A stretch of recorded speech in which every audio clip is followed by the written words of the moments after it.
And hello and welcome to the Voxcast episode 2 with me, Callum. And me, James. So, James, it's for the first time, I actually went onto the Games Workshop's website the other day to look at things. What is going on with that site? I do not like what's happened to that site. It's not nice at all, is it? It took me probably about 3 or 4 attempts to actually work out where the shop was. Yeah, same. So, yeah, you kind of get met with this kind of home screen.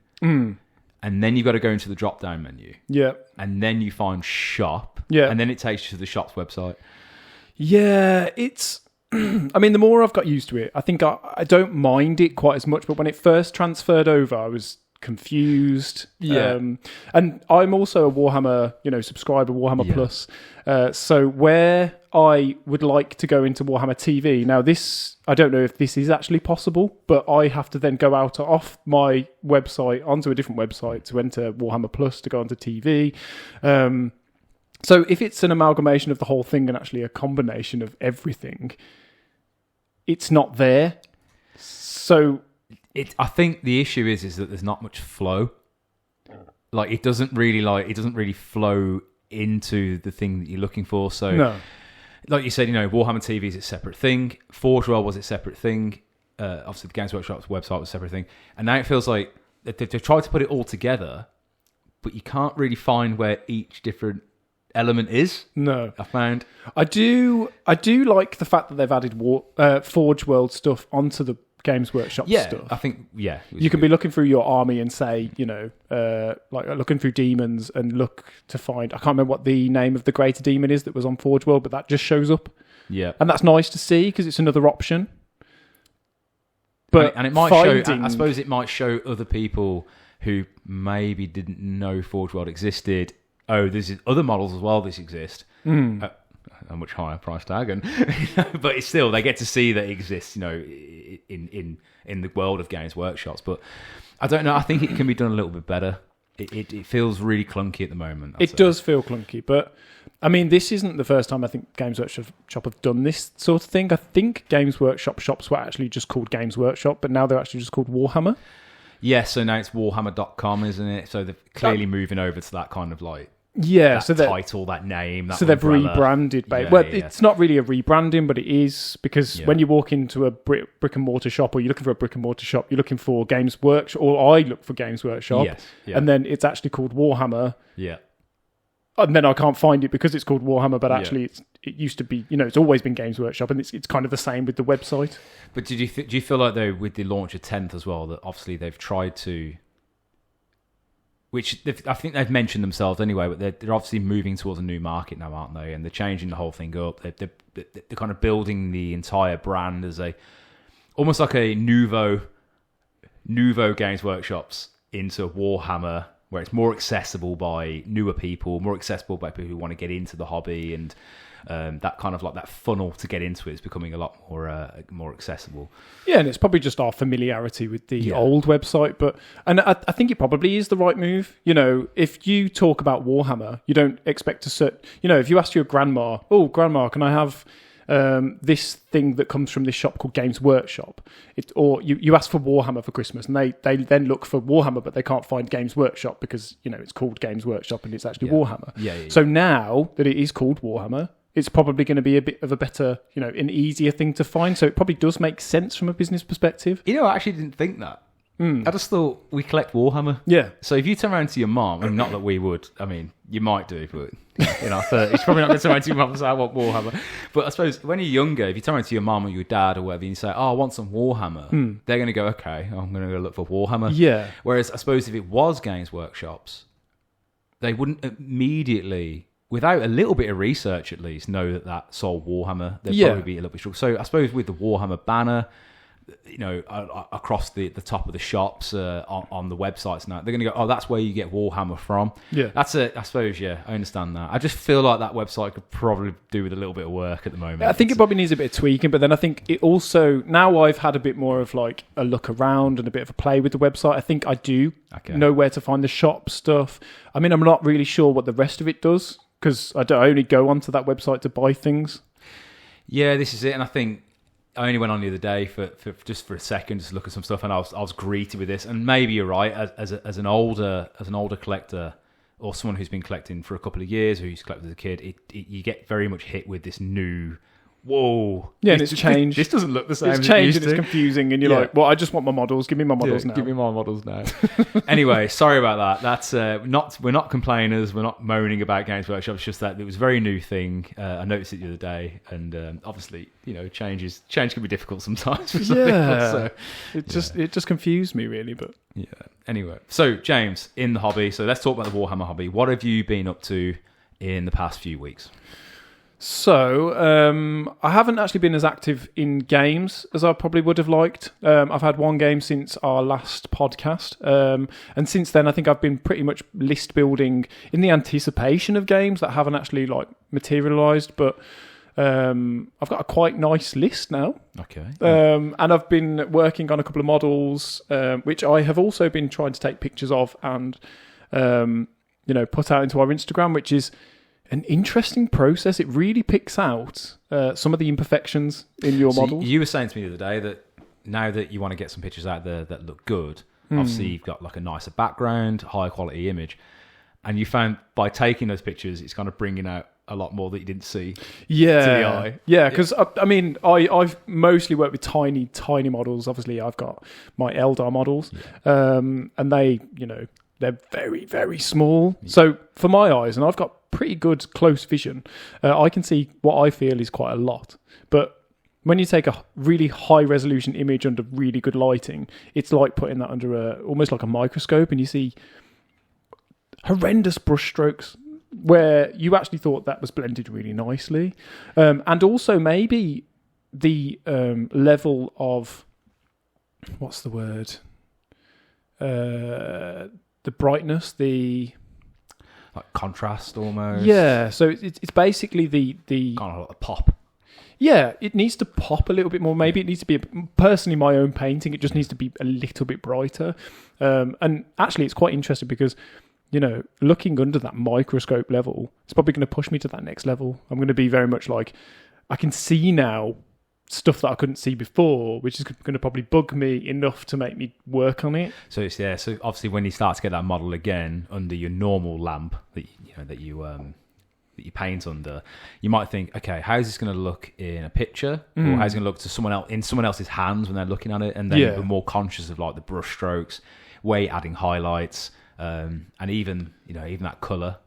Yeah, the colour you're going to put on there, is it going to pop as much as I want it to pop? Yeah, because at the moment I tend to go a little bit duller. No, I don't like the whole poppy effect, or at least I didn't think I did. But when you actually start taking pictures of them and you notice that it's not as bright or as highlighted maybe as it could be, and maybe that would look better in pictures, but maybe to my eyes in person it wouldn't. So I don't know. It's whether you're painting for maybe pictures or people, or who knows? It's another area to explore, which is quite exciting for me. This might be a bit of a weird tangent, a bit of a segue, but apparently in theatre shows, because you're in the audience and you can't quite see the faces, apparently the makeup they put on is so much thicker and so much brighter than what you'd have in like real life.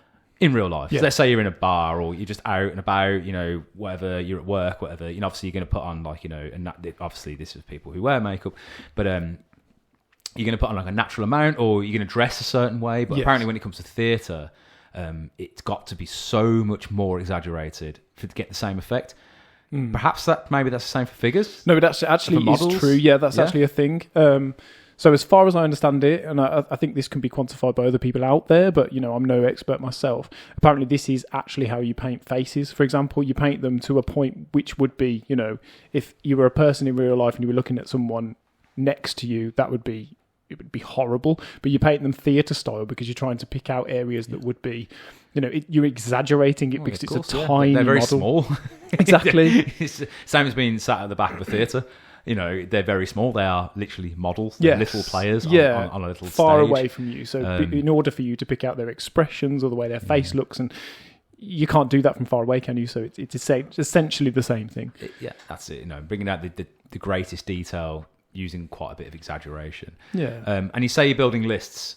Yes. So what army are you going to build those for, or have you been building those for? I've been continuing on looking at my demons list, tweaking that a little bit, but I built a really nice Sisters list, which is currently untested. I'm quite interested to see what it's going to do.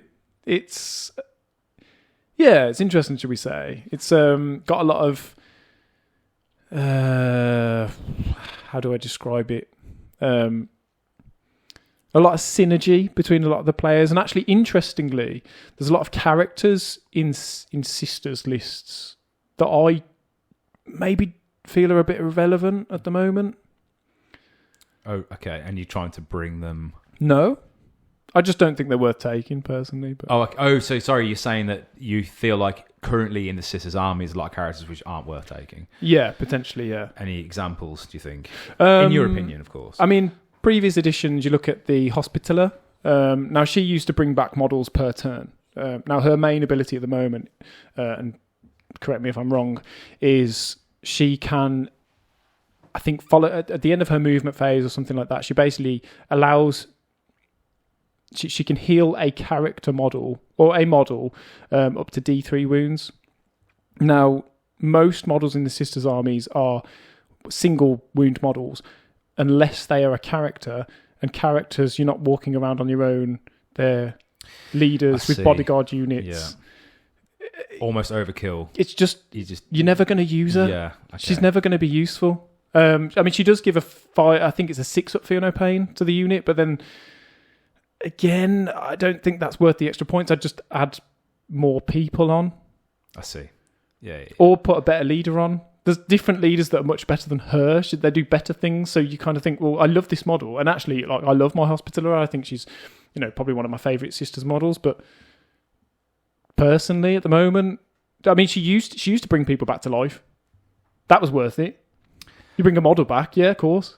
Yeah, that's always really good, isn't it, when you can bring a whole model back, but then obviously bringing back wounds and a certain amount of wounds, and if it doesn't kind of match with the synergy of the squad that you attach it to, it can be really difficult to make that choice to bring them.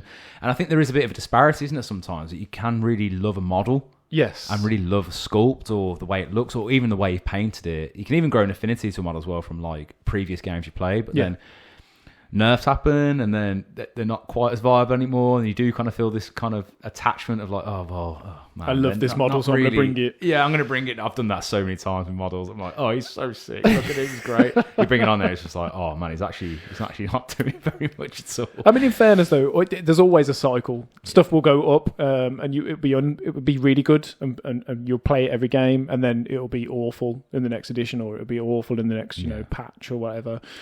And, things will come back into vogue and stuff that's, it's really nice to have that happen. And it gives you that bit of variety as well. And I think that's the beauty of the game, though, isn't it? Is that there is so many ups and downs, and people, certain characters and models and units and squads and rules kind of come in and out of vogue. And because of that, it keeps it so fresh. Yeah. I think I was saying to somebody the other day, actually, because someone was moaning to me about something, which was like, oh, no, I've changed that and changed this. But if they didn't make these changes all the time, it would be a very stagnant game. Yes. It'd be like playing... I'm trying to think of a good example. I was about to say Monopoly, but man, that thing gets real wild. Every time you play it. Well, it's based on, dice rolls. Yeah, dice rolls, things like that. But I'm thinking just like any sort of like game which has been around, forever, which you kind of can almost predict the outcome, and it plays the same way every single time, but with Warhammer games, because of those constant updates, because it has always been updated, because models are always being updated and rules are changing all the time, it keeps it so fresh. And I saw the other day as well that they brought out the new, and again, we'll speak about this at another time, spoke about it kind of last podcast as well, they brought out the new kind of win rate thing, and that's been completely flipped on its head. Yeah. Like, not so much maybe for the old hour at the moment, but... They're getting there. Death Guard. I think when people get comfortable with their new armies, or the new rules for their armies, I've stayed away from Eldar because I don't like playing the top army. But when I first saw that list, and people will 100% agree with me here, but if you take away devastating wounds and fate dice, I think the army itself is not that great. And potentially some of the main aspects that you would potentially be playing with in, a normal generic Eldar army, such as, your aspect warriors, I personally feel like they're overpointed, and people are going to actually hate me for this, but that's the way I feel Eldar should be played, and it's kind of pushing people out of the generic ways of doing that. And fair play, you just said it's a variation of that list, and it allowed me to play, say, a Wraith Knight, but it's not the way I enjoy playing in terms of being the best army. I don't like doing that, so I've stayed away from them, so I'm not up to date with the way that the rules work. But personally, I feel when people get used to their new rules and the new points changes, Eldar is just going to start dropping bit by bit. I think Fate Dice still probably do need work. I'd personally rather they just took them away. So, coming on to kind of what I've been up to recently, and to segue off the end of what you've just said then, Death Guard are coming up. It's clear that the changes to their rules recently have obviously benefited them, and I've noticed this myself now. So, as I said in the last episode, I collect Space Marines and I collect Death Guard. I was really adverse to using Death Guard initially in the start of 10th because they did get such a bad rap. They did get a little bit of a sore deal when it came to their rules. They lost a lot of their toughness, became a lot easier to kill. Yeah. Super slow. So super slow, easy to kill, not a very good combination. And unfortunately, I kind of left fun at the door. I started listening to this, they're not very good. And I kind of left them behind. And I was like, oh, maybe they're not so good. And then after a string of losses with Space Marines, I picked my Death Guard back up, and currently I'm at a 100% win. Yeah, I think that's correct, isn't it? Yeah, you haven't lost a single game. No, I haven't lost a single game with them, and I've had so much more fun playing with them. And that's really good to hear as well. Yeah. And since we last spoke, I had played a game with Death Guard. It went very well. I played against a friend of mine who has beat me a lot. I'm going to say Aaron, in case you listen to this, Paddy. Yeah, sorry about that. It was a very nice game for me. Maybe not so much for yourself. However, it was very close towards the end. But yeah, it felt so much nicer. Not just for the whole winning thing, but it just felt different. I had to think about a lot more things. I had to think about more stratagems. I had to think it's an entirely different army, really. Yeah. And playing that game just brought back this real drive to keep playing again. Like, oh, this is really fun. I was that guy. I did bring a Primarch to a 1,000 point game. Yeah, I mean, considering you have been, on a fairly low win rate, doing that is not necessarily the worst thing in the world. No. Especially if, your opponents are just, kicking your ass every time. And yeah, it was. And of course, just to reiterate, they are casual games. These aren't tournament games. These aren't, saying that though, if I went to a tournament, I'd 100% bring us with that list. I don't know why I wouldn't. You would have to test it though, because I'm no, expert on Mortarion, but he might not be an optimal pick. He seems to be working. Maybe it's good versus like who you're fighting, or they're not expecting how good Morty is. As well, yeah, it could be. He could be working very well against who I'm fighting at the time, but he might not be optimal. Yeah, but it's you seem to be using him right, or the way that you've used him so far is working for you, and it's just playing off those like wins and realizing how you did what you did and how well that worked. Yeah. So, what's it like starting a new army? Because you're very good with your Space Marines. You've got you're really good with your stratagems and playing off their sort of like strengths with their things, but it's very different, isn't it? I suppose this is my experience of it as well. I was a Space Marines player initially, and particularly an Ultramarines player. They're quite vanilla, which was a great introduction. No, they're very good. And actually, you played them really well. There is a goddamn reason why Games Workshop uses Ultramarine Space Marines as their poster boys, because they are very, very vanilla. They're a very easy introduction to the game. Their units are very easy to identify. Just generally shooty, generally heavy, flyy, fast, a tank. They kind of do a bit of everything. Yeah, don't they? it's so easy to kind of look at that and go, okay, I've got a feeling that does this type of thing. Yeah, as an introduction. Picking up Death Guard, they're not 100 miles away from Space Marines. They're still power armored Space Marines, just a chaosy version. But yeah, very, very many different rules. When I first started collecting them, getting into them, it was quite overwhelming. It was very different. They're not a super shooty army. No, I wouldn't say. And the shooting they do isn't super strong. Not very many high AP weapons. Not very much anti-tank. So I had to change my strategies up quite a lot. And I changed that up by basically giving them strong melee weapons and then figuring out how to get them into the fray as quick as possible, which has worked out for me so far. So far, get them in a rhino, send them into the middle, get them running at people. People get a little bit panicky when people start charging and things like that, getting into melee, and that has worked out for me quite a bit. And do you think that would be different if you now played your Ultramarines again? Possibly. It's just they don't, as we said before, they do everything okay, but not everything really well. Yeah. I probably wouldn't want to charge my Ultramarines into combat that often unless I had a real specific, this is the squad that's going to do combat squad or something. What is it called? Assault squad, is it? Or you've also got the veteran... Vanguard veterans. Yeah, yes. Vanguard veterans. I remember you used those before. I love them, they were really strong. I play combat armies. But they can't sit back and shoot as well. You got to get them in there. Very specific type thing. Whereas what I found with Death Guard is like, it's just so different. I don't know. It's hard to explain. I need to play with them a little bit more. Yeah, and it's difficult for me to really look at your army from that analytical perspective, because my own experience with Death Guard. You're the only Death Guard player in our.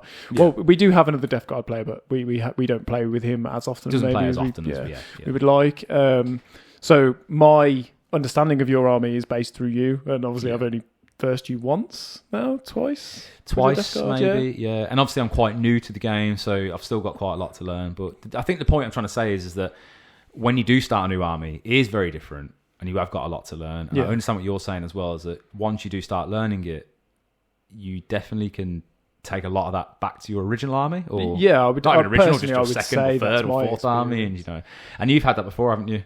Oh, absolutely, yeah. I love it. And actually, that's some of the reasons why I've picked the armies that I have picked, because I wanted to, say, improve my close combat capabilities, or, my ability to maybe move quickly or be resilient. There's a lot of things to be envious of with Space Marines, and for years I was. So I just went, forget just being this salty person, just going, oh yeah, of course, Space Marines get this new model with this new ability.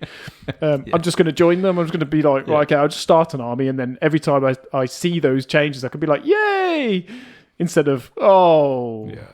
And that's a really good point as well. It's like, it's not about being like, oh god, I've got everything. Then find out why. Yeah. Do they have everything? Yeah. And if they do, then why do they get everything? And it is useful playing those armies, because when you do play them, you go, well, actually, they don't have everything. They don't have this thing that does this thing that this other army does. But then Warhammer isn't it's not a balanced game. It's never going to be a balanced game. No, of course it's not. And we were saying this earlier, they change points all the time, or they change rules all the time, because, you can't balance a single, video game that has 12 players in it by changing their abilities, and they get nerfs and buffs and everything, but you're never going to be able to do it, because that's 12 people. You think of Warhammer with how many data sheets have Space Marines got? Is like 100 and what was it now? 20, it was something like that. It was over 100 pages. And that's whittled one it down army to 98 or something. That's also broken up into sub factions. Yeah, you can't even balance Space Marines, let alone all the other variations of all the other armies and their variations, and stratagems and enhancements, and you're just never going to be able to do it. So it's never going to be a balanced army. So there's always going to be this constant shift, which is actually quite nice, because you do see different metas, you see things that work, you see play from models that you never have. It's just one of them, isn't it? Yeah. So since we last spoke, have you had any really good experiences with the hobby, or any really bad experiences with the hobby? So a really, really horrendous game moment occurred to me, actually, and we haven't discussed this off air, because I thought it'd be quite interesting to talk about on air. Okay. So essentially, I was playing a game with one of our sort of local friends, and I'd set up an opportunity for me to charge. I was playing a pretty much a Khorne Demon's army. Now, the whole point of a Khorne Demon's army, as you can guess, is to get into close combat. Of course, yeah. Now, I had their favourite thing to do. 6 separate units at this point, ready to charge. I'd set it up so I had 2 units per unit that I wanted to charge. So I had 2 chances to get these units into combat. And I feel like I can see where this is going. Demons also get a +1 to their charge in a lot of their units. Okay, yeah. And I also wasn't 9 inches away. I was actually a lot closer in some circumstances. Some were probably about 6 inches away, right? So you'd say that the odds were stacked in your favour in this point? Well, I mean, yeah, predominantly. Yeah. I mean, there was one charge that was a 6 inch, which would have meant I would have needed a five to roll, right, and 2 dice. I then re-rolled this, and this isn't the only instance of this. This is just a single unit. I rolled less than a 5 on the first roll. Thought, I'm going to re-roll that. I re-rolled it. Didn't get it off. Oh, no. However, the rest of the 6 other charges, so that was obviously 1, so I actually rolled 7 times. Not a single charge went in. Oh, no. Not a single charge went in. I figured at that time, I was playing it quite safe. Yeah. I thought, I'm going to double up everything, so if this charge doesn't go in, something else will. Oh, no. And then I assume, did your opponent get to counter that fumble? Oh, yeah. I mean, demons... we haven't played our demons very much ourselves. No, I think I've only played you twice again, like the Death Guard. But they don't like guns. No. So so the counter shots and then the counter charges did not do me very well. No. Bullets not their friend. Yeah. And obviously, when I then finally got maybe 1 or 2 charges off later down the game, it just wasn't as effective as it could have been. They still did work, but it just fell apart from that point onwards. And what stopped you in that moment from flipping the table and leaving? I think in some moments, you kind of think, well, it is a dice game. Yeah. This stuff does happen. And how can I learn from this in the future? And actually, how can I try and make this work? What's going to happen? How much gunfire can I take and counter charges? And can I still pull it back at this point? Is this worth, is this going to be useful for me in the future? Can I learn something from this? And I think it's probably not a topic for today, because I think we kind of wanted to touch on this in an actual episode as well, about kind of how do you handle taking a beating in the initial rounds, or even the entire game, and you can still kind of have fun from it, because we've had a few games now, and again, I don't want to touch on it too much because we want to bring this back to this, but we've had a few games ourselves, haven't we, where it seemed like one of us was getting quite beaten badly in the first round or so, but it turns out towards the end of the game we actually turned it around. And a bit closer than you thought. Only because we kept on it and thought, I can stick this out, rather than just conceding, going, I've got it, it's all over. But again, as I said, we'll touch on it again in another episode. We'll bring that back up because we really want to talk about that when it comes to into gaming. But so before we move on, I just want to point out that when we do these segments, I would like to always discuss what could have happened. It's always easy to blame the dice in these scenarios. And actually, it's always useful working out if there was something else I could have done. Now, earlier in the game, for this scenario, and it took me a while to work this out, earlier in the game, I had essentially taken 2 greater demons off the board. Okay. They have an ability, I can't remember what it's called at the moment. It's a stratagem. So allowed to just to clarify, you were playing as demons. Yeah. Who are you playing against? Thousand Suns. And you said you'd taken 2 greater, so that was the enemy greater demons. My own greater demons. Your own off the board. Yeah. Okay. In what respect you took them off the board? Sorry. In order to bring them back at the end of my movement. Oh, phase. so okay, you take them off as reserve. Yeah. Okay. And then I can put them I just wanted to clarify that anywhere on the table at that point. Yeah. Now, this was fairly early on, and it was after this that those charges went off, and this all just didn't work out for me. Now, if I'd have put those greater demons in a different position, things may or may not have gone completely differently. Now, at the time, it felt like a bit of a waste, or I put them in a specific situation where I didn't feel like they were going to be as effective, maybe where they were. So I took them off. But actually, I'm still learning the army, and it felt like a good idea at the time. But actually, it was a waste of a stratagem. It was also bad positioning where I put them in the end. If I'd have just left them where they were, they could have done something. If I'd have put them both in a completely different situation, that would have changed my opponent's positioning, etc., etc., etc. Now, I don't know whether that would have been a good decision, a bad decision, but it would have been a different decision, and potentially that could have changed the whole outcome. And I think again, this is where playing often. You learn this. So you're just getting to know your demon army now, aren't you? So And you're not going to know that until you know your army. So you have to keep playing them, and you've got to take a few of those L's, and you've got to take a few of those real naff moments as you took as well to learn that. And as you've just said as well, it's not always about a dice roll. It can sometimes be positioning. Yeah. Like, you roll really badly on the charge, but could you have got them closer? I don't know whether you could have. You may not have been able to, but, And that's the thing. That's the point, isn't it? Yeah. So you can it's always very easy to blame the dice. Take that away, But there's also a lot of things that can change the outcome or the possibilities of the dice, which will affect your game, and they will affect it because people win Warhammer more often if they're better at playing. It's not all about dice, because if it was about dice, it would be 50-50 every time. Oh, of course. Yeah, 100%. And it's not. You might as well turn to a tournament or a casual game and just get a bag of dice out and roll them, and then go, oh, well, you won and I won, and then that's just the way the game is. True, isn't it? That's absolutely true. We'll roll 100 dice. The person who rolls more than me. Yeah, if you roll 50 more than me, then... Or 51, sorry, more than me, then you win, you know what I mean? Yeah, exactly. Oh, man. So, and what about yourself then? What have you been... I've had a good moment, which I'm not going to labour because I've spoke about it, where I won with my Death Guard again, which was a really nice match. Again, sorry, don't want to rub the salt with. But... I had a really bad moment as well. So obviously we're in a Blood Bowl league. Yeah. And people might, relate to this. I don't know. But so I'm in this league, and I decided to meet up with a friend who's in the league as well. And we had a little bit of a night out. So we went to the pub, had a few drinks and things like that. And we was talking about the league, and then we got really excited, and it was like, oh, yes, isn't that? And it turns out that me and him had a match coming up. Yeah. And he was just like, okay, let's go back to yours. Let's get this league match done.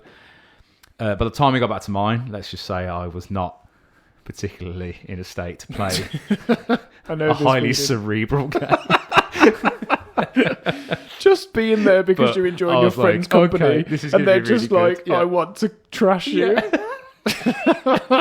So I set the table up. Bit bored up, got everything ready, got some food, had a little drink there ready for us. We set up, and then it was literally from turn one, I realised that he actually wanted to play the game. Yeah. And I was just enjoying the merriment. This reminds me of a lot of games that have not gone my way because of certain inebriation. Just inebriation and just jolly good time, isn't it, really? Just there to have fun, and your friends just kicking your face in. Yeah, he smashed me within turn one very, very quickly. I realised from that moment, like, I'm just not mentally here to enjoy this. Yeah. And then by turn 4, by the way, of half one, I conceded because I realised that I just couldn't. And as we discussed this earlier, didn't we? It's just, I just wasn't matching the energy. Yeah, you just didn't. I didn't match the energy, no. I was coming in with way too much festivity. I wasn't taking the league seriously. And by the way, just to mention, you don't have to take these games seriously. It's a talk, but we are in a tournament. It is a league, And there is always that competitive element in our group. In our group, of course, yeah. But he came very much with the idea of like, okay, I've come to win this game. I did not come with the idea of winning this game. I just came to have some fun, and he smashed me. And congratulations to him. He did a really good job. Yeah. And this is not taken away from his ability. He set up well. He knew his positions. He knew what he was about to do. Yeah. I basically threw my models at the board. Just went, man, let's roll. And just hoped let's for the go. best. Hope for the best, yeah. And that kind of ill preparation, it very much cost me the match quite badly as well. And probably a little bit of the drink as well. It didn't help. I would say it helped at all. I thought it was really going to bother him as much as well, but it turned out it didn't. Yeah, he very much quickly got his senses together very fast. So we for the people out there, our audience, we both have, we're not the tallest people in the world. No. We're certainly not, unfamiliar with drinking. No. But our friends are also not unfamiliar with drinking, but they're also taller. They're quite big than us. Yeah. And this happens to me actually quite a lot. I turn up to games, and me and my friend PJ are, we're very competitive. Yeah. And you've seen us like go off on one. We tend to have quite a lot of games, but I'm sure it's actually a genuine tactic for him to get me drunk, or at least have a horrendous hangover the following day. So I just can't make good decisions. Actually can't think about what you're doing at all. Yeah, it just hurts to think. So I'm sure this is an actual decision that he makes. We've had discussions about Nick as well. Yeah. We actually think he can handle it much better. Exactly. So it's like, okay, if I just get them to a certain point, and they won't be able can't to think anymore. And by the way, just to remind people, we're not getting blind drunk here. We're not like absolutely hammering it all the time. We're just saying that, you know, we have some fun. Obviously, we're human. We hang out with each other. But these guys just seem to be able to, I don't know, just kind of keep their cognition together a little bit more. No, it certainly helps if you can handle your drink. If drink is a part of your gaming, you know, your gaming circle, your meta, if you will. Yeah. You spoke earlier about Greater Demons, and obviously you posted on our Instagram recently your Great and Clean one, looking really good, I must say. Thank you. Yeah. And how have you found that process so far? The Instagram part, or no, the actual painting. Yeah, the painting of your Greater Demon. Yeah, it was interesting because I had tried following a YouTube video a contrast method. It's not like you, is it, as well? Because you haven't really used contrast before. Yeah, I don't get on with it that well. Yeah. I don't find it's as good as, you know, it's advertised. Not that it's a bad paint or a painting method. I just don't use it maybe the way that it's supposed to be used. And actually, I did find that painting the Great and Clean one, because he's got large, flat-ish surfaces, it didn't give me the coverage that I wanted for his main, like his skin, his main body. Which personally I can see quite a lot of, and I feel it maybe ruined the model a little bit, but I did get quite a lot of love for that model. People seem to like it. So people seem to like it quite a lot, actually. And on picture, by the way, within the image, it was really bright. Conversely to what you were saying earlier at the start of the podcast, when you were saying about, you know, bringing out brightness, things like it does actually come across as quite a bright green, which is quite nice for Nurgle. Yeah, like a very big stinky green neon almost. Yeah, and to be honest though, I did actually really enjoy the process. I liked following along to this video that was, you know, using contrast paints, and it was very easy. Okay. It was quite enjoyable just slopping the paint on and then just watching it like transform itself into this. Yeah. Almost instantly come about. It was just and I was quite looking forward to it, and I don't say it was a bad experience. It was just, it wasn't quite the result I wanted. But then, you know, I'm very picky anyway. I'm very like critical of my own painting. And did you enjoy the entire process of painting the Great and Clean one? Or was there anything you really struggled with? The bits that I didn't enjoy were things like trying to sort out the coverage, where the skin wasn't. It was maybe a little bit translucent for me, and you could sort of see the undercoat. And actually, as well, I tried that differently. Normally, I give it like a zenith highlight with like white, which for the people out there who don't know, a zenith like highlight is essentially you base coat the entire model in black, and then you come from like an angle from potentially above where you're imagining the light source is coming from, with like an airbrush or a spray can, to essentially almost mimic the way that light would be falling on that person. And this is where you use a brighter colour, like a white or and then grey almost, depending on kind of how much pop you want from it. Yeah, I mean, to be fair, you don't even have to go white. You could go completely different colours. I'm not great with colour theory, but essentially some colours over the top of other colours make those other colours pop. So, for example, I know that if you base coat in pink... It's the pink and yellow. Yeah, and then you use yellow over the top. Actually, it makes that yellow better. Yeah, and there's that blew my mind, by the way. I'm not very good with colour theory. There's obviously some reason for this. I don't understand it, and this is something I'll probably look into in the future. But it's just something that happens. It's like almost magic to me. But you know, the whole zenith highlight thing is to essentially all paint is essentially a little bit translucent, or at least the acrylics, and if you're using them, in my opinion, correctly, like thinned down a little bit, it's going to be like a level of translution there. So when you do that highlight over the top of the zenith highlight, you then get a bit of shading before you even have to do any more shading on top of that. So where the contrast paint wasn't as thick as maybe it could have been, it didn't really work. And then because I'd only painted the entire model in white, I just base coated it white, it also didn't feel like it worked maybe as well as it could have done. I see, and again, this is the whole learning curve. So you've only just picked up contrast paints. So this is kind of like, would you say... Yeah, it was a bit of a test for me, yeah. Would you say the Great and Clean one was probably one of your first contrasty type model, at least on a large scale? Yeah, I have played with it before. And this is the other thing as well. Like, I like to trust the process.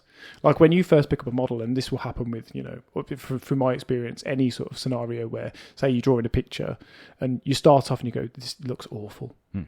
But it's only when you start adding the details, you start adding the fine details, and then you add a bit of colour. Yeah. You start to see it come to life. And that's the thing. It's trusting that process enough to be like, right, I'm going to carry on instead of rubbing it out and starting again. Because when you start again, you're actually only getting so much effect. But when you start adding those details, it starts bringing it to life. And painting, it can be, from what I found, it's so enjoyable, and the result is so gratifying. Yeah. That you'd think that you want to do it all the time. You think, I'd love to sit here and just make this thing all the time and have that feeling of looking at this model and seeing it come to life and seeing the colours come through. And if you are kind of into the lore and the fluff, you can kind of see this character come to being. But that doesn't always happen, does it? No. You don't always get home. You don't always go into your little... I was about to say studio. Not everyone has that luxury of home studio. I mean, I don't have the luxury of having a studio. I have a room, yes, which has a table in it. Yeah. But you don't always get back and have that, that motivation to sit and paint, all the time. And I know in the past, I'd say 6 months or so. No, that's not right. I suppose 6 months I've kind of picked back up, but maybe a year I've really struggled to get down. There's been painting. Like ups and downs. Yeah, and it's such a contrast, no pun intended, to the paint we use. But it's such a contrast to think that like I enjoy that process so much and I enjoy the outcome, that why wouldn't I always want to be motivated to do it? But it's just not true, is it? And have you found the same? Yeah, that tends to be my experience with painting, but then that's my experience with most of life. Yeah. Warhammer is one of these few things that has always captivated me and brought me back. I tend to go hard at stuff, and this will be, the same with my painting.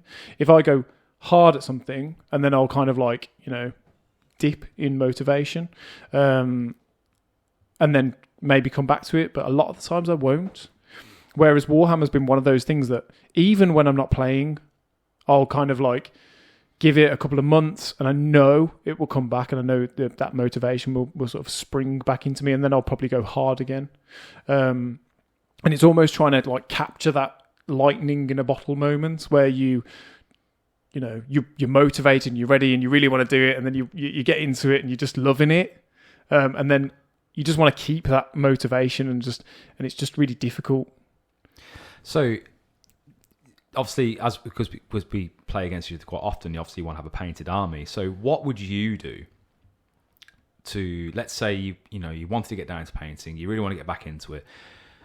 What would you do to kind of bring your motivation back up to paint? Or what kind of things have you employed in the past? Or little tips you give anyone else about trying to get back into painting? Or if you had like a slight lull, how would you bring yourself back into that? So with me, and this will be a very sort of like moment, well, it'd be a varied topic, and I'll sort of go off on different tangents here, but the main thing for me is playing, I think. Yes. If I'm playing, I then want to paint. And if I'm painting, I then want to play. Yeah. So especially if you've used a model that's like unpainted and it's done really well, in my head I'm like, he deserves paint. Yes. Or I really want to use this unit again, so I want to make sure he's painted. Because I think if you play a game as well with a certain narrative in your mind, and you're watching it unfold in front of you, and then a unit as well. Let's say you like your fire warriors, who are just unreal sometimes. They just come in clutch, blow a tank up. You'll look at them and think, man, they've really worked, they performed today. Yeah. And then you look at them and think, they're only orange at the moment. Yeah. Yeah, I mean, let's get some paint on them. To be fair, it's just a bit of like... It's actually a bit of shame for me where I put stuff on the board and I'm like, this, you want those scenic moments. You want to sort of see your army looking awesome on the table, especially next to someone else's awesome models. And if they've painted them as well, that makes you feel even worse. Yeah. And actually, I really like the fact that in game we also have a rule essentially that gives you extra 10, 10 VP if you've got a painted army. I really agree with that rule as well. Oh, Because I like it. A painted army gives so much more narrative to the battle, and it's so much more interesting to look at. Yeah. Even as like a spectator, not that we have many spectators, but... And I think earlier we sort of touched on this a little bit. You know, Warhammer isn't it's not a balanced game. So I don't personally play it because it's a balanced game. I play it because I get to play with awesome models, and that whole, immersion where your opponent's army looks awesome, that really draws me in, and it makes me want to play more. And so, when my army's kind of like ruining that for me, that makes me want to go away and paint. And then you think, I want my army to be really immersive as well. Yeah. And I think sometimes, especially for myself as well, like I look at the board sometimes, and I've got a few, which is sacrilege really. I mean, it is what it is, but you see like a grey model and you think, I don't know. But then you think, he looks so good. Yes. So I had the Apothecary Biologist, Yeah. or Biologist, I don't know how you pronounce that, but and he's a really cool looking model, and I had him on the board with some aggressors before, and the aggressors were doing really well. I think I was playing against you. Yeah. They were firing shots off everywhere, getting all sorts going on. I remember thinking, and my aggressors are painted to a standard which is, I think, is good for myself. And then he was grey, and I was just like, he shouldn't be grey. Yeah. He should be bright, gleaming white and just resplendent in this armour, Especially in between leaders this as group. well. Yeah, exactly. He should be really standing out right in the middle of the group, and he wasn't. And like you said, I finished playing, went home that day, and I just primed him up. At least that, just get a primer, and just get it started. And it can be very waning, can't it? A motivation, and I do think playing is 100% a very, very good way to get you back on the board when it comes to painting. It's definitely a good start. And I know we have also discussed this before, but I personally, like yourself, find it really off-putting looking at things like, your centerpiece models or leaders specifically. So you're talking about your biologists. You pick that model up and you go, I want to make this look good because I know people are going to go, can I just look at your biologist? And that's going to be under scrutiny. It's going to be under more... We play in... I won't say the place because, I don't know, doxing apparently is a thing these days. But I won't say the place. But so we play at this really, really cool kind of game shop. And a lot of gaming happens during the day. People go there about 10 o'clock in the morning. They don't leave till 5 o'clock in the evening. So there's a lot of activity in there. We played a few games where I put models on the board. And not just me, but the people I'm playing against, everyone else around as well. And people do turn up, and they look at the table, and they go, that's really nice. Yeah. Really nice looking model, and he looks really good there. And they will stand there, and they will kind of look at the board and enjoy. And I like to think that, because I'm very much based on this, but I like to think they are taking a narrative in. Yeah. And that is a battle, and you got that the sheets down with with terrain, and then you got the terrain on top of it, and... You've very much got a story building up, and having that painted army on the board just builds that story just so much more than having just plastic on the board. Yeah, very much so. And I think plastic can kind of sometimes detract away from it does what Games Workshop are trying to do. They're trying to make a story happen right in front of your eyes, So, and we can go into this a lot more in a minute, but I think the other thing is that people can have negative experiences with painting. I've had them myself. Yeah, our friend PJ, for example, he has. Had probably quite a little bit of negative input from other people, and that's put him off. That kind of puts him. I didn't know this. It pushes him away from painting, or at least he's told me. Okay. It's not ideal. No. But when we would love to see more models, but when you've had that maybe negative experience, that's probably potentially going to be hard to overcome. And when you think, well, why bother? No one likes my stuff negative anyway. in the sense of people saying negative things, or joking or taking the mick out of your models. Yeah. Okay. Right. I see. Which I suppose won't help. That's all. Well, it doesn't help. With your motivation to do that. It works the other way around, though, doesn't it? Because if you have someone pick up your model and go, "Oh, this is amazing." Yeah. How do you feel? Yeah. I suppose. Yeah. As a community, we are meant to be quite encouraging, and well, we don't have to be. Certainly not, and that's never something that, you know, you're just not going to find that in the world. People are going to be negative and they're going to take the mick out of your stuff if it's, you know, not the best. But, you know, there is also a level, and you have a responsibility potentially. You know, if you want that situation to be good and you want those people to be painting, you have kind of part responsibility to at least encourage it. Encourage it. So if you want it, don't tell someone it's bad, because that's not going to help them. That's very true. Yeah, no, that's a very good point to make. And I suppose outside of gaming as well, kind of what other strategies would you adopt to motivate yourself to paint? Let's say you haven't played a game for a few months and you've got a few things on the board that you want to get painted. Is there anything you'd adopt that way? Yeah, so I think there's a couple of different things. Obviously, you know, anything new, and this is where like your pile of shames come into, you know, play. But when you first get a model, I love buying new models, and you'll see like pile of shame pictures at some point. But I love getting those models and just thinking, oh yeah, what can I do with this? How's this going to look on the table? And you build it, and you imagine it, and you picture it, and you paint it. But the problem is, I buy faster probably than I paint. So my pile of shame always, you know, it's either a certain level or it gets bigger. It almost never gets smaller. And there is some suggestions that we'll come on to later where you just don't buy until you've painted everything. I remember I tried to adopt that. It's hard. It is very hard. And I was listening to I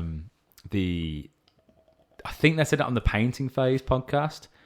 I think they were interviewing someone, and if this ever comes up anywhere, I'm so sorry I forgot the name, but they said that like sometimes people's motivations wane so much that they think, oh, if I just buy another model, it will come back, and end up buying more models. It does. And it can work. I suppose it can, but then you could also end up with a little bit more of a pile of shame that you don't need. And you'll find like stuff that you're looking at to buy, you actually own already. You're like, oh yeah, this is wicked. I actually have this, but yeah, that's probably not a good place to be where you don't actually know what you've bought and what you've got.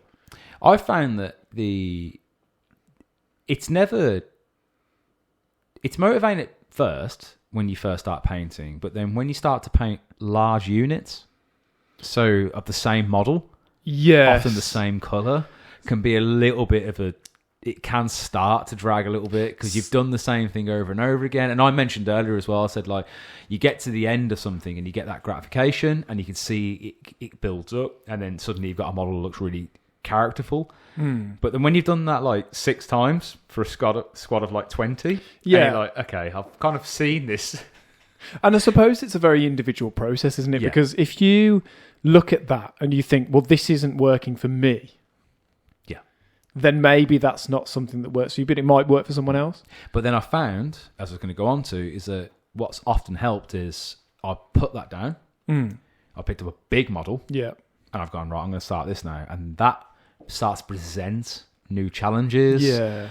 Often with big models when it comes to Games Workshops, they're really busy. Yeah. There's lots going on. You've got more to look at and more to paint. And I found that then focusing on that, but then sometimes you'll start getting through that big model and you'll be like, oh man, this is scary really as well, exhausting. Isn't it? And it's scary. So I was going to come on to this later on. Is like, it can be really daunting, especially when it's a big centerpiece. You don't want to get it wrong. So sometimes you might want to go, okay, you know what? I want to practice this.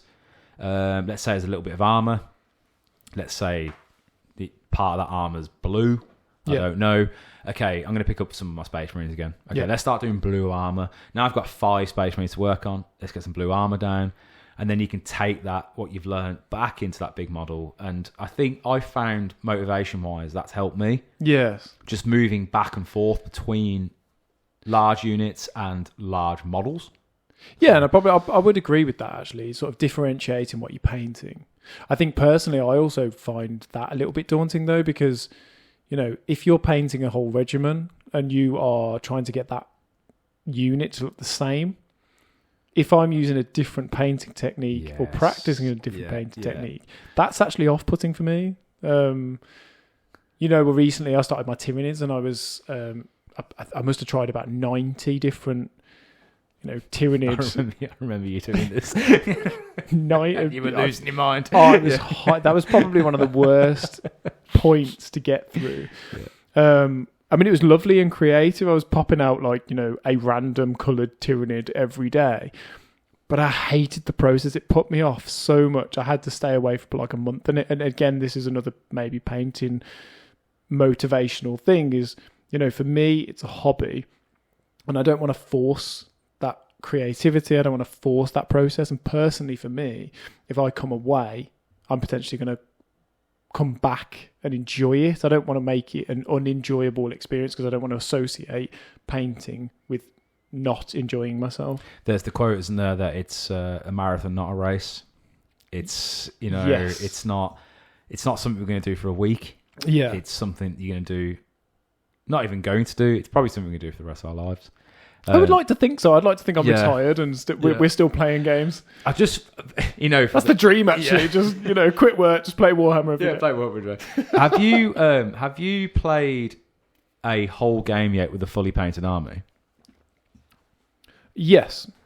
You've been playing longer than me, though, haven't you? And I also have more models. So what to me, I suppose you I don't pick. actually have, I don't actually have a fully painted army, but I do have, a lot of painted models, so I can pick and choose what I have. So I haven't actually played a game yet with a fully painted army. Yeah. And I thought, I was going to mention this to you earlier, actually. When I picked Warhammer back up 2.5 years ago, I bought 2 combat patrols in a row. By the way, again, this is personal opinion. This is what I do. I go very hard into things. Yeah. 2 combat patrols, in a row. And I started painting from day one, and I painted. And you loved it as well. Yeah, you were really into it. Every night of the week. And I was just like, okay, I'm going to paint. Dreadnoughts, Space Marines, Inceptors, Incursors, everything was getting painted all over the place. And you said to me, you were like, oh, you're doing so well. Yeah. Oh, it's so good that you're painting every day. And I was just like, what are you on about? Why wouldn't I want to paint every night of the week? I don't understand what he's talking about whatsoever. Yeah. And then it became apparent. Yeah. 6 months down the line, I was like, okay, it is a little bit tougher now. Yeah. Because I am painting the same thing over and over again, and it does start to lose a little bit of that, I don't want to say novelty, because I don't want to trivialize the painting process, because it is amazing, but I think you can burn out. And I think that may be what happened. I think there might have been a slight burnout. Yeah. Of just like, I've done 50 models. It becomes almost factory in some areas. And that's how it felt. And then I think it's when I bought my 4th squad of intercessors, and I looked and I thought, I don't know if I'm up to painting these again. Yeah. Because I've already done 15 of them. Yeah.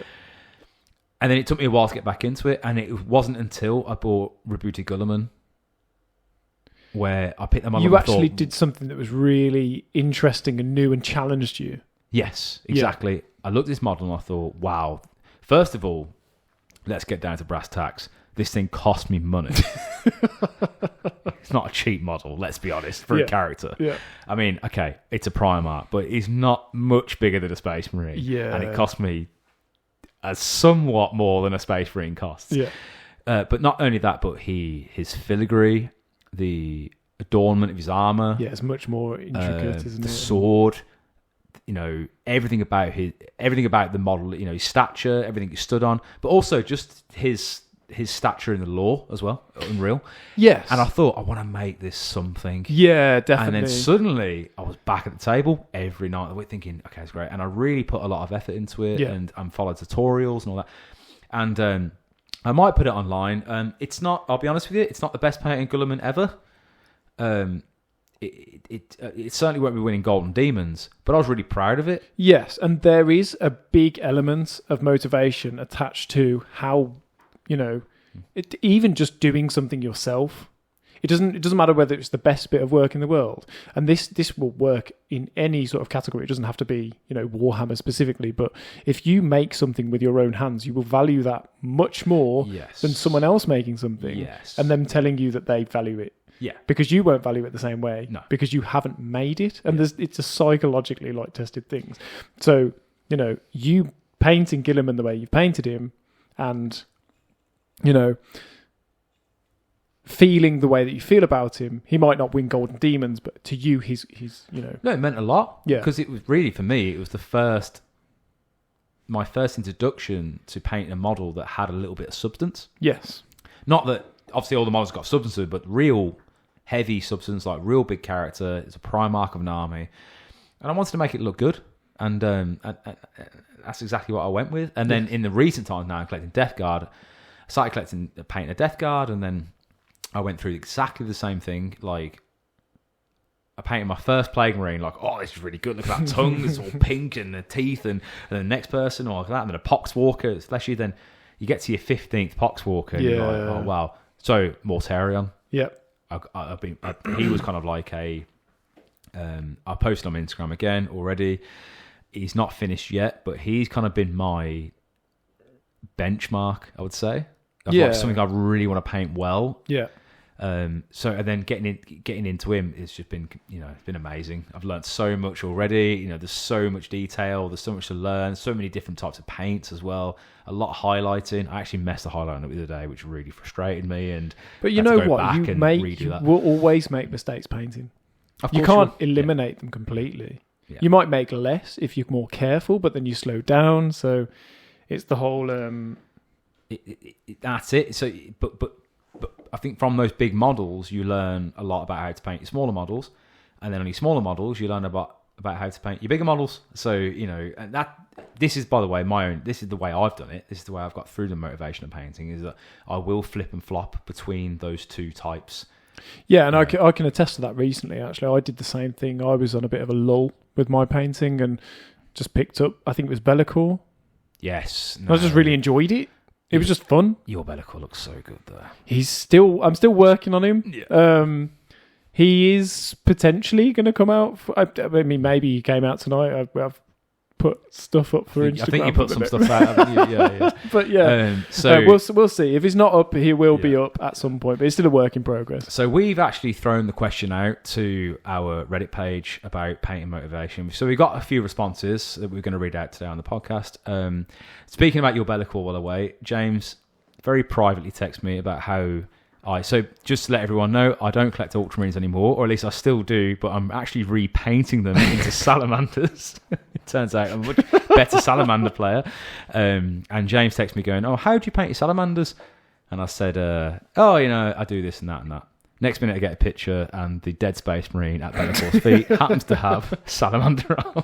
So, I mean, it worked well with black, It looks very, very good. Yeah, very good. And this is what I really like about the hobby, actually. I've seen some really nice Bellicors on Reddit. So obviously we've been frequenting the Reddit forums at the moment. Trying to be quite active now, aren't we, on Reddit? Yeah, and I saw this awesome one. It was like an albino Bellicor. Oh wow, so bright white type. It was great. So obviously you get albinos out there, and albino bats, and I think Bellicor looks almost like a bat, really. Yeah, bat-like, yeah. But this one looked so good, and even the avatar. I posted a picture of the avatar recently, and I've seen black versions. I've seen bright blue versions. I've seen all sorts of different colours of avatar, and I just went generic down the line. What you see in the Warhammer magazines and the pictures, that's the way I did my avatar. But I love the alternate versions of these things. Just to segue away from this little bit into that, I know we're going to get to these little Reddit comments in a second, but when I first started collecting, especially Space Marines, they have chapters. Yeah, and I thought every faction had chapters.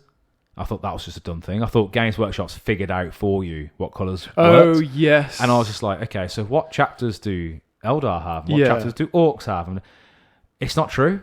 Space Marines, obviously, as I mentioned at the start of the podcast, they're vanilla. They're there to be introductory. Again, not coming down on Space Marines too hard. I mean, they're a very viable faction, but they're the post boys for a reason. So obviously they brought out different factions to give people ideas. That's what it comes down to, is ideas. When I started to realise that factions don't really exist, then I started to realise, no, you can actually make up a lot of stuff. You can really start to develop your own story around your army. You can, your own colour scheme. You can look at things in the outside world.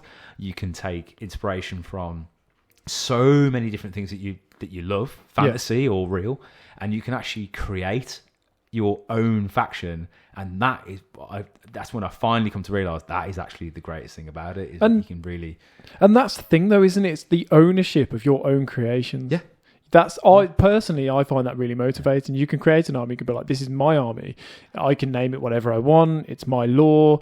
I can paint it any color I want, and this is how it's going to look at the end. It's going to be this thing that I've created, and it's my personal take on this army. Yeah, that's mine. And when it goes on you said this to me when I first started collecting. Wait until you see when it's on the table. Yeah. Like, oh man. Yeah. That's mine. I can see it. That's my dreadnought. That's my, they're my guys. They're in battle. Yeah. And then next minute you roll 8 6s and they're all off the board. Oh yeah, there's always they look really good in my box now. There's always that, the curse of like what's new is going to die first. Oh, that's the fun though. So we posted a question out to Reddit earlier. We said, how do you get over some of your motivational lulls, or how do you bring yourself back into motivational painting? We've had some really good answers. What you got there at the moment, James? Yeah, so I think this one really stood out to me, and it's essentially 4 different options that you can choose from. So this individual, I won't say their name for reasons, but essentially they pretty much said that easy victories are a good option. Yes. So painting something small that's going to stand out to you. Maybe do a purity seal, or someone's helmet, or a gun. And even like take just the gun that session and just make it look incredible. Yeah, then I assume that was meant on like a single model. Yeah, that's how I would take it, because we haven't discussed my batch painting, and my batch painting is mental. And I just pushed through it, and I hate the process. And most of my models I finish early, or in my mind early, because I'm just sick of looking at them. Actually, I don't like batch painting at all. I don't do it. Yes, and I don't want to either. And again, this is personal.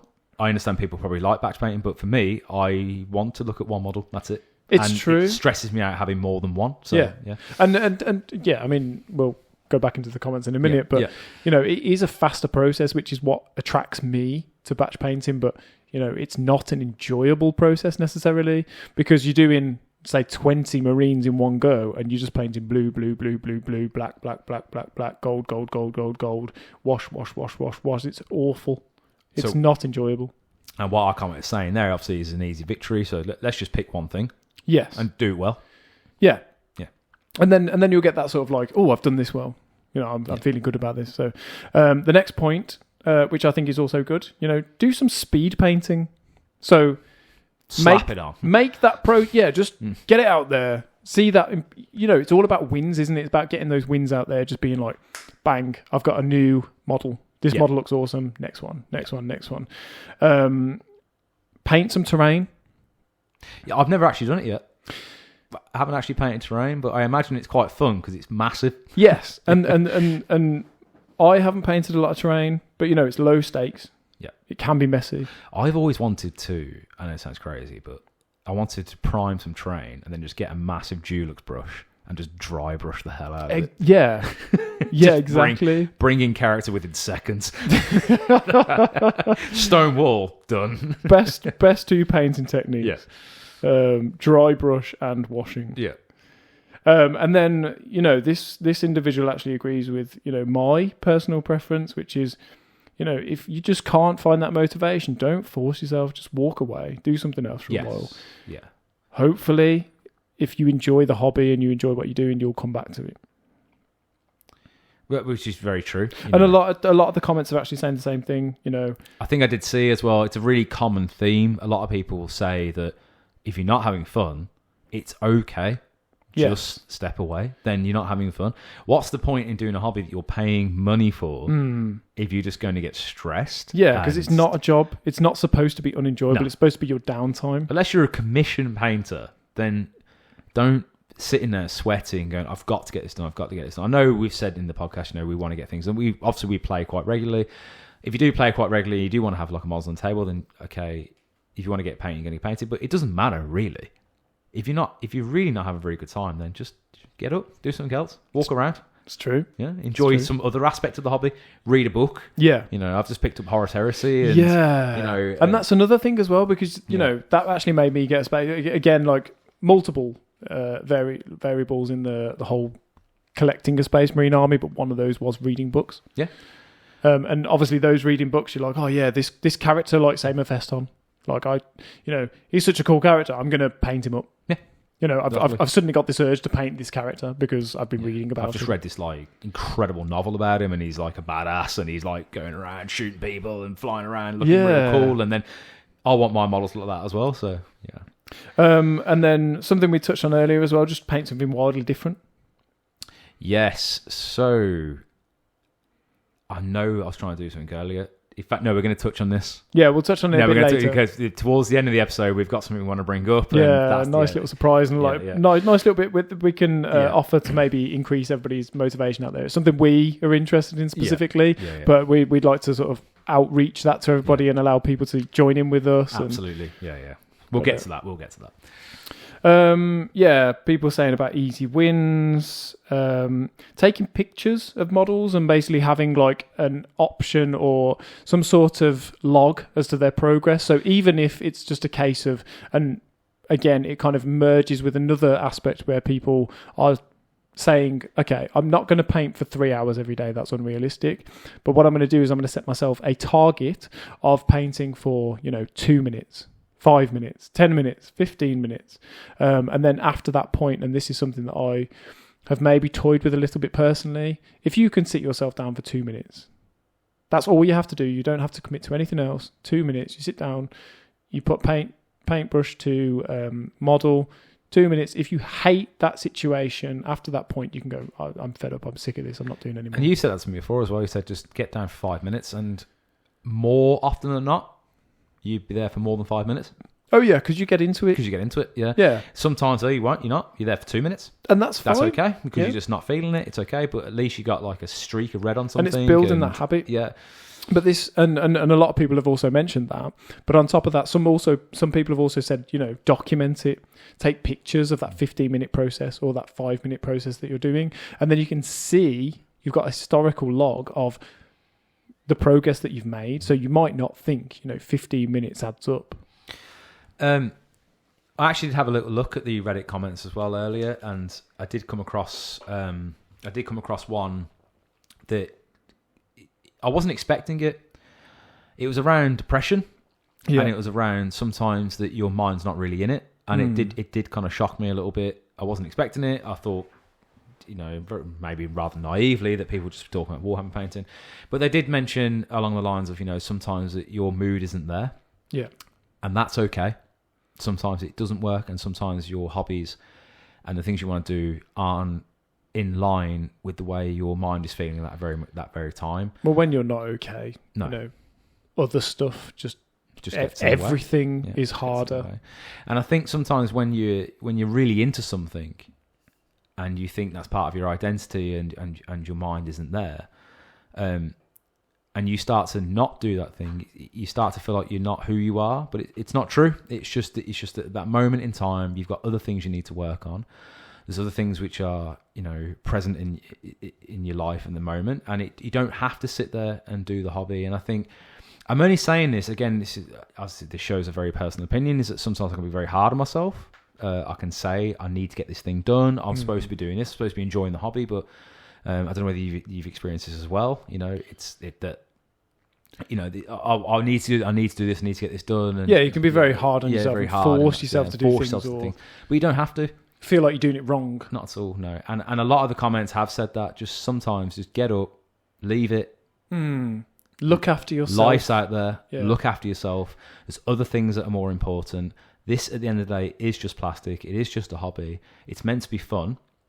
And if it's not fun for you in that moment, then go and find your fun, or at least go and find something which is going to help you get or feel a little bit better in that moment. So I just wanted to bring that up because I was a little bit shocked when I heard that. I wasn't quite expecting to see a comment. And it wasn't just one either. It was a couple, I think, that were very much like, sometimes it just isn't there in your own mind.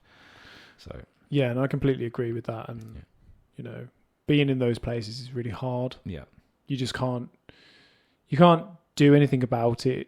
You're not necessarily feeling that way for any sort of particular reason. Yeah. It can just come on and just stay. And everything you do just feels awful. So do what you can in that moment to help your own self, look after yourself, and the hobby's going to be there afterwards. Don't worry about that. I mean, I don't think Games Workshop's going to go anywhere for a very long time at the moment. So, two areas I would potentially like to touch on, and not taking away from what we've just discussed. Okay. But I have always found social painting is actually quite... Yeah, so again, I think I saw another comment as well that said that they went to their local gaming store. Yes, and Yeah. and we've sort of experimented with this before, like personal, in-person painting sessions. So you've got the social side of your painting. So you're doing it and you've been like, oh, what are you doing over there? Like, how's that going? Like, oh, do you want any help with that? It's really nice just to see like someone else and have that hangout, and it's that social element of your paint. It's adding something else to Even before, haven't we? I've come around your house, you come to mine, and we've sat and just painted, and no conversation, just paint away, and every now and then. That's the mad thing, isn't it? Yeah, we're not necessarily saying much, but we are just there together, and it's nice just to have that company, really. And it does work also like online. Like, it's not as good, but it does work sort of like, say, over Discord or finding someone else to and we've done it before on webcam, haven't we? Yeah. We've done it on webcam, not the... don't sound clip that and take it out of context. But no, over webcam, we've painted and we've commented on what we're doing. And also you get a lot of ideas as well. You are objectively a better painter than I am. So I can be painting and I go, oh, how would I do this? And but the beauty is, though, is you could do something and I could look at that and say, oh, how have you done that? Yeah, that looks awesome. And then sort of staying on the line of like mental health, personally, and this may be just, this is definitely subjective, but I find painting quite meditative. So I could have like a really stressful day and it could actually be my way to unwind.